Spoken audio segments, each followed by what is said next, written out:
Yes, mga lods. Ayan, at gagawa tayo ng ating ulam for today mga lods. Ano? Ayan, at nagpakulo na tayo ng ating munggo mga lods. Ayan. Dinala natin sa uling yan mga lods. No? Saka siyempre, yung ating gulay nalulutuin mga lods. No? Ayan, yung ating gulay. Naka-prepare na yan mga lods. Ayan. Ayan. Ayan yung ating gulay mga lods. Ayan, yung kalabasa natin. At siyempre, ito rin mga lods yung isda natin na magiging partner natin mga lods sa ating gulay. So siyempre, prepare natin pagpito yung mga lods na habang piniprepare natin yung gulay natin. Ayan, at magpiprito muna tayo ng ating tilapia. So ayan mga lods, no? Ayan, hanggang sa pag naluto yung mga lods, no? Habang yan, ganyan siya. Ayan, at siyempre, magpiprepare din tayo para pagkatapos yan mga lods, no? Pagkatapos natin mag-prepare ng pritong tilapia ay nakaprepare na rin yung ating susunod na gulay. So para sunod-sunod na siya mga lods, no? Hindi na magtatagal at hindi na ang tala yung ating pagluluto. So dire-diretso siya mga lods. Ayan, kaya lang siyempre ang kala natin mga lods isa lang, saka isa pa mga lods, wala akong paghahawak ng camera. Yan lang. So, siyempre mga lods, antabayan natin yan. At siyempre, habang ano tayo sa prituhan mga lods, ito naman tayo sa ating gulay na pinapalambot mga lods, no? Para lumambot na siya. At ayan, kaya ginamit ko lang yung mga lods sa uling lang naman yan, no? Para mayroon tayong alternative na paglulutuan, hindi lang sakalan. Kasi pagka sakalan niya mga lods, sigurado ubos yung gas natin bago lumambot yan. Kaya ginawa natin mga lods sa uling natin yan, tinira para lumambot siya. Habang nagpiprito at nagpiprepare tayo mga lods, ayan, yung ating gulay, yung kuluan natin. Ayan. Mabilis naman mga lods dahil sa malakas naman ang uling natin. So, ayan mga lods, no? Ayan. Ano lang tayo mga lods, siyempre, patakbo-takbo lang ako niyan. Pero, at malapit lang naman mga lods. Pero siyempre, ang importante mga lods, ma-prepare natin na maayos yung ating ginagawa mga lods, no? Hindi natin siya napabayaan. So, ayan yung natin mga lods, no? Sa araw-araw na ginagawa natin mga lods, ayan. Ayan, at ayun na naman tayo mga lods. Balik na naman tayo doon para silipin na naman natin yung ating nakasalang doon sa kabila. Kasi nasa labas siya mga lods eh. Pag tatakbo tayo sa labas para silipin niya ang ating niluto dyan. At siyempre, pagkatapos yan, ayan, malambot na mga lods, diba? Nakita nyo naman, malambot na siya. Hinahayaan ko lang siya mga lods hanggang sa lumambot. Ayan, nakaano naman sa uling niya mga lods eh. Hindi naman basta-basta yan. Matuyuan. So ayan, at siyempre dito naman tayo mga lods. Siyempre, tatanggalin na natin yung tatanggalin natin yung mga lods para naman ay siyempre malambot na yung natin, gulay mga lods. Tatanggalin natin yung prito natin at isusunod naman natin yung mga lods yung ating katulad yung ating gigisahin. Siyempre, magigisa muna tayo ng lods, no?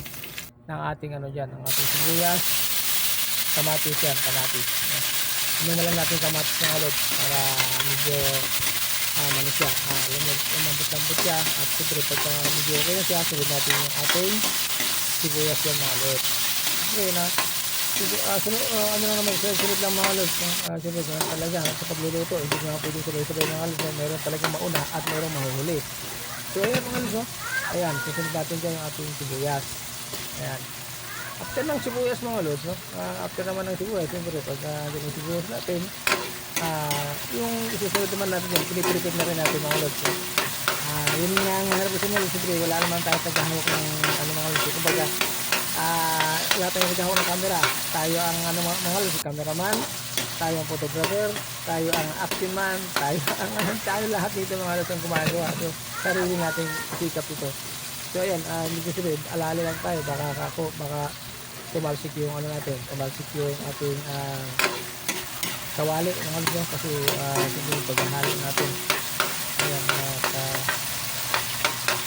medyo tinatahan-dahan lang natin mga lods, no? Tinatahan-dahan lang natin siya. Ayan. Sige, susunod natin dyan mga lods yung ating giniling. Ayan.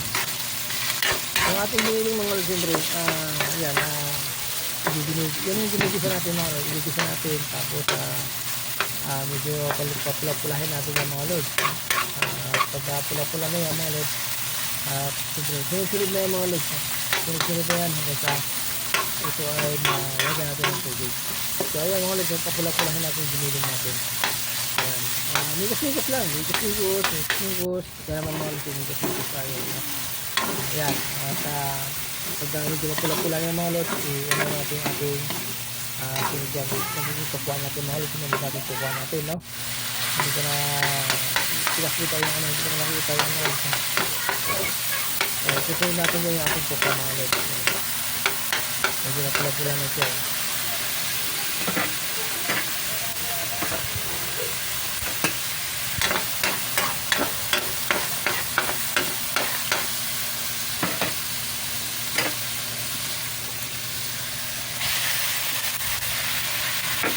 Halid, diba? Ayan. Ayan yung tukuan naman mga lods nila. Ayan mga lods, discarte ko na lang yung mga lods, hindi ko pinirito. Dapat talaga pinirito yung mga lods para madali siya maluto. Pero hindi ko siya pinirito mga lods para isasabay ko siya sa giniling. Para kasi yung giniling, kailangan dito pala-pulahin niya. Saka lutuin niya mga lods. Kaya hindi ko na pinirito yung tukwa. Hindain na lang naman siya. Sinabay siya sa giniling mga lods para pag nalutong giniling, siyempre luto na rin ito pa mga lods. Ayan, minikos-mikos natin sila mga lods. Mikos-mikos lang. Mikos-mikos mga lods. At tuloy-tuloy lang natin yung ating ginagawa. Ayan, at siyempre budburan natin yung mga lods ng asin. Para habang minimikos-mikos natin sa mga lods, yung asin natin ay nagmimix lang sa bawat sulok ng ating kawali na pinaglagyan ng ating niluluto ng lods. At siguro tumalab na sa mga lods ating niluluto. So ayan. Ayan, tuloy lang mikos-mikos natin mga lods. Kaya siyempre, ayan, at sunod lang naman yung mga lods yung ginagawa natin dyan. Ayan. Papula-pulang din natin yung mga lods yung ating pagwa at saka yung ating giniling. Pagka napula na, ngayon, susunod natin mga lods yung ating ayan, yung ating kalabasa. At siyempre, sabay na rin natin yung mga lods yung ating ampalaya. Kaya na, hindi na natin patagalin yung mga lods, no? Hindi natin patagalin at sabay-sabay na natin yung ampalaya at saka yung ating kalabasa. Kaya at mikos-mikos lang natin sila mga lods. Ayan. At mikos-mikos lang muna natin. Sige, mikos-mikos. Ayan, sige lang, mikos-mikos lang. At siyempre mga lods, susunod natin mga lods naman yung ating munggo. Ayan, yung munggo natin mga lods. Ayan, yung ating gulay. Ayan, yung gulay natin. Ayan, susunod natin gulay natin. Ayan mga lods. At siyempre, mikos-mikos lang. Mikos-mikos lang yan mga lods para lambutin natin. I-mix natin siya. I-mix natin para mag-mikos-mikos sila. Yung ating gulay, pare-pareho sila mga lods. At magkaroon sila ng mahalo sila mga lods, diba? Ayun.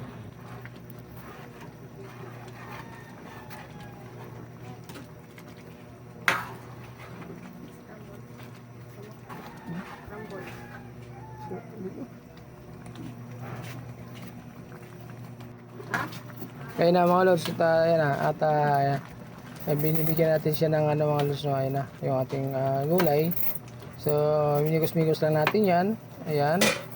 At para lambutin natin siya mga lods. So, siyempre, at habang pinapalambot natin mga lods, ilagay natin yung ating gulay din yan mga lods. Gulay, dahon ng ampalaya naman yan. Dahon ng ampalaya ang ating nilagay dyan. Ayan. At siyempre, dagdag din yan mga lods sa ating healthy. No? Healthy rin yan mga lods. Lahat ng niluto natin mga lods ay healthy. Ayan. Kaya pinagsama-sama natin yan sila mga lods para maano natin sa sarili natin yung ng gulay. Ayan. At dagdag ulit natin ng kunting asin mga lods para mamaya pag tinimplahan natin ay okay na. Ayan, nilagyan ko rin yan mga lods ng nilagay ko na rin dyan yung ating chicharon, mga lods, chicharon, nilagyan natin yan. So, 2 piraso lang mga lods na nilagyan natin chicharon dyan, no? Para maglasa lang dahil meron na siyang giniling. Oh, ayan mga lods, no? May giniling na siya at may tukwa na. So, dalawang balot lang pala ng chicharon nilagay ko dyan mga lods, no? So, ayan, malapit na tayo maluto mga lods. Malapit na yan, ha? Medyo pakulo-kuloyin lang natin yan at sabay natin ilagay mamaya mga lods yung ating panimpla. Ayan na yung ating panimpla. At siyempre, ang isusunod natin dyan mga lods, yung ating yun na yung pinakang ano natin mga lods, pinakang last natin na ilalagay dyan ay yung ating pinaka mabitamina na gulay na talagang hinahanap at hinahanap ng mga Pilipino.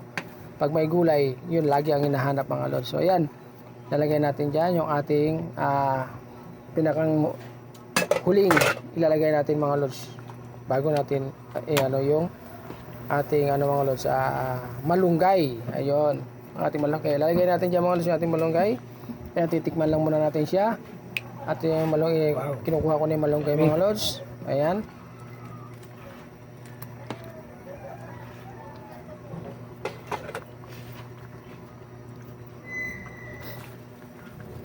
Ilagay na natin. Ayan ang ating malunggay mga lods. Ilagay na natin kasi pinaabot ko mga lods, hindi tayo makagalaw kasi nga hawak-hawak natin yung cellphone, hindi tayo makaalis mga lods, kaya pinaabot ko na lang. Ayan yung ating malunggay. So yun na yung mga lods, no? Yun na yung pinakang last natin na ilalagay dyan, yung malunggay natin. After niya mga lods, medyo luto-luto lang natin ng konti yung malunggay. After no, titikman natin. Pagkatikim niya mga lods, yun na yun, swag na siya. Yummy. Thank you very much. Siya mga lods, no? Thank you for watching mga Ready lods. to fight na yun. Ready to eat na yan mga lods, no? After See you niyan, no? again. Bye-bye, mga Kunti na lang. lods. Kunti na lang at yan. Thank you very much sa mga lods. Bye-bye. Bye-bye.